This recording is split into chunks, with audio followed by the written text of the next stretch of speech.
மதபேதமின்றி தமிழகத்தில் உள்ள கோவில்களின் ஸ்தல வரலாறு, பழமையான தேவாலயங்கள் மற்றும் தர்காக்களின் உண்மை தகவல்கள், ஆன்மீகம், ஜோதிடம், சித்தர் வழிபாடு போன்ற பிரத்யேக தகவல்களை கேப்டன் ஆலயம் யூடியூப் சேனல் மூலம் நீங்கள் இனி காணலாம். உங்களின் ஆன்மீக வணிகத்தை கேப்டன் ஆலயம் யூடியூப் சேனலில் விளம்பரத்தின் மூலம் மேம்படுத்த விருப்பமா? கீழே கொடுக்கப்பட்டுள்ள எண்ணிற்கு உடனே தொடர்பு கொள்ளுங்கள். கேப்டன் ஆலயம் நேயர்களுக்கு வணக்கம். நான் அபிநயா. திருப்பதி போனாலே திருப்பம்னு நிறைய பேர் சொல்லி கேட்டுட்டே இருந்திருப்போம் இல்லையா? ஸோ திருப்பதி போனா திருப்பம் அப்படின்னும், அங்க போனாலே மொட்டை அடிக்கிறதுல ஏன் கவனம் செலுத்துறாங்க அப்படிங்கிறதையும் இந்த பதிவுல தெளிவா பார்க்கலாம். வாங்க வீடியோக்குள்ள போகலாம். திருப்பதி போனாலே திருப்பம் அப்படின்னு சும்மாலாம் சொல்றது கிடையாதுங்க. அங்க இருக்கக்கூடிய 7 மலைகளும் 7 நவகிரகங்களை குறிக்கக்கூடியது.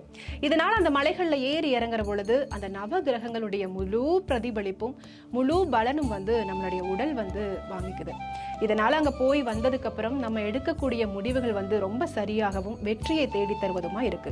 பொதுவாகவே நல்ல மனநிலையோடு தெளிவான சிந்தனையோடு எடுக்கக்கூடிய முடிவுகள் வெற்றியை தான் தேடி தரும் இல்லையா? ஸோ அப்படித்தான். அது மட்டும் கிடையாது, திருப்பதி சந்திராஸ்தலம் அப்படின்னு சொல்லப்படுது. அங்கு சந்திரனுடைய முழு கதிர்களும் கிடைக்கக்கூடியது. அந்த முழு கதிர்களும் நம்மளுடைய உடல்ல செல்ற பொழுது பலவித பலன்களை நம்மளால பெற முடியுது. அது மட்டும் இல்ல, அங்க போனாலே மொட்டை அடிக்கிறதுல கவனம் செலுத்துறது. அங்க போய் மொட்டை அடிக்கிறனால நம்மளுடைய மண்டை ஓட்டின் வழியா சந்திரனுடைய முழு கதிர்களும் நம்மளுடைய உடல்ல செல்றதுக்கான அதிகமான வாய்ப்புகளை பெற்றுத்தருது. இதனாலதான் திருப்பதி போனாலே மொட்டை அடிக்கிறது.